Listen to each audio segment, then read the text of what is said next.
শোনো, তোমাদের একটু ভাষণ দিই। বিয়ে জিনিসটা নিয়ে ব্যবসা করে কেউ কোনোদিনও কারোর জীবনে ভালো থাকতে পারেনি।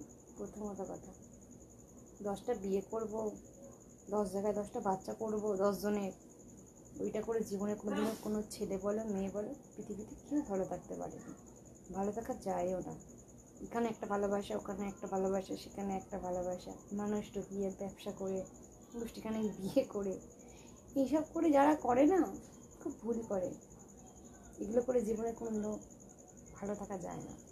ভালোবেসে দেখো, সে যদি খারাপ হয়, ভালোবাসাটা বাদ দিয়ে দাও। বাদ দিয়ে ভালোবাসাটাকে বাদ দিয়ে বলছি, ভালোবাসাটাকে বাদ দিয়ে তুমি তোমার নিজেকে ভালোবাসো, নিজেকে ভালো রাখো। সন্তান থাকলে সন্তানকে ভালোবাসো, ব্যাস। আর